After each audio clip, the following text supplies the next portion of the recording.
साल की बात इस बार भी उल्लास से पर्व मनाया जाएगा और हर साल हम लोग जैसे जैसे देख रहे हैं कि इसमें उत्तरोत्तर वृद्धि होती चली जा रही है। जो जुलूसों की संख्या हो या मूर्तियों की संख्या, ये हमेशा पिछले वर्ष से ज़्यादा होती चली जा रही है। तो उसी अनुपात में हमारी तैयारियां भी उसी रेशियो में हम लोग को बढ़ानी पड़ रही हैं। तो अब तक इसके लिए हम लोगों ने अभियान जो चलाया था उसके अंतर्गत अभी तक 4,02,533 व्यक्तियों को 107 के विरुद्ध हम लोगों ने चिन्हित किया था, जिनके विरुद्ध 107 की कार्रवाई की जानी चाहिए। इनमें से 2,52,540 पे जो बंद पत्र, जिसको ये बॉन्ड डाउन बोला जाता है, वो करा दिया गया। हमारा लक्ष्य है कि जितने लोगों को चिन्हित किया गया, जिनके विरुद्ध प्रस्ताव भेजा गया 107 का, उसमें करीब 75 से 80% लोगों को हम लोग बंद पत्र भरवा दें। बंद पत्र में क्या है, उसको बॉन्ड भरना पड़ता है, जिसमें वो एक आश्वासन देता है कि मेरे द्वारा किसी तरह का कोई गलत काम नहीं किया जाएगा या शांति भंग नहीं की जाएगी, और यदि वो ऐसा करता है तो उसके विरुद्ध कानूनी कार्रवाई का प्रावधान है। इसी तरीके से हम लोगों ने आर्म्स का जो वेरिफिकेशन है वो भी प्रारंभ कराया था। तो जितने भी लाइसेंसी हमारे आर्म्स है, टोटल बिहार राज्य में 73,592 शस्त्र अनुज्ञप्तिधारी हैं। उसमें से 52,889 का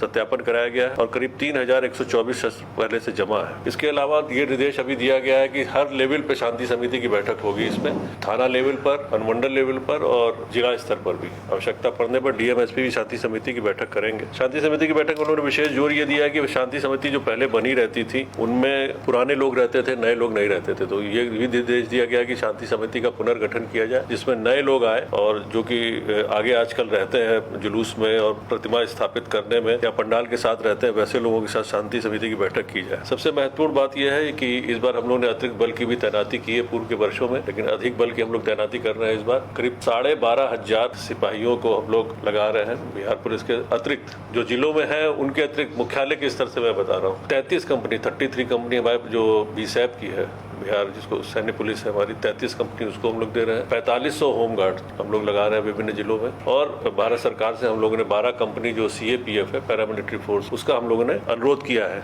तो वो जितनी भी कंपनी आएंगी हमारे अनुरोध के हिसाब से, जो वहाँ पे सब्जेक्ट टू अवेलेबिलिटी 7 से 8 कंपनियाँ मिलती रही है पूर्व में, तो जितनी कंपनी आएंगी उसको हम लोग विभिन्न जिलों में लगाते रहेंगे। जहाँ जहाँ पूर्व के वर्षों में तनाव हुआ है, वह घटनाओं को और स्थानों को चिन्हित किया गया है और वहाँ पर अभी से ही विशेष रूप से तैयारी की जा रही है कि इस तरह की घटनाओं की पुनरावृत्ति ना हो। तेज आवाज के जो पटाखे हैं वो उसको प्रतिबंधित कर दिया गया है। नेशनल ग्रीन ट्रिब्यूनल उसकी तरफ से भी पूरे देश में ही बैंड है, उसी हिसाब से बिहार राज्य में भी उसको बैन किया गया है, उसका एक डेसिबल निर्धारित किया गया है। तो उस तरह के पटाखों पर भी रोक यहाँ पर भी रहेगी। बाकी सबसे महत्वपूर्ण है जुलूस का जो भी है लाइसेंस लेना है। कोई भी ऐसा जुलूस नहीं निकलेगा जिसका लाइसेंस नहीं होगा। बिना लाइसेंस के जुलूस अगर कोई निकालेगा या विसर्जन का जो जुलूस निकलता है वो निकालेगा, उस पर कार्रवाई की जाएगी। इसलिए पूर्व के वर्षों से यह स्थापित हो चुका है कि जो भी जुलूस निकलता है उसके लिए लाइसेंस लिया जाता है उचित माध्यम से। और लाइसेंस में हम लोग ने ये भी कंडीशन रखी कि उसमें जो भी लोग एक्टिव रहते हैं उनमें कम से कम 15 से 20 आदमी का नाम हम लोग थे उसमें कि ये लोग लाइसेंस लेने वालों में है, ताकि यदि कोई बात होती है तो उनका समर्थन भी प्राप्त किया जाए, विसर्जन में उनका सहयोग भी प्राप्त किया जाए, और यदि कुछ गलत घटना घटती है तो उनके रूल को भी हम लोग एग्जामिन कर सकेंगे। दूसरा, सब जितने भी जुलूस है महत्वपूर्ण, उनमें वीडियोग्राफी कराने का जिला प्रशासन को और पुलिस प्रशासन को निर्देश दिया गया है कि सभी महत्वपूर्ण जुलूस को जाए जहाँ पर थोड़ा सा संवेदनशीलता ज्यादा रहती है वहाँ पर इनकी वीडियोग्राफी जरूर कराई जाएगी। ये भी हम लोगों ने कहा है कि जितने भी पंडाल बन रहे हैं वहाँ पर उसको इनकरेज करें लोगों को कि CCTV का स्थापन जरूर करें। तो उसको भी हम लोग प्रेरित कर रहे हैं लोगों को कि CCTV भी जरूर लगाएं, ताकि यदि किसी तरह की कोई बात होती है तो उससे हम लोग को सहयोग मिलेगा।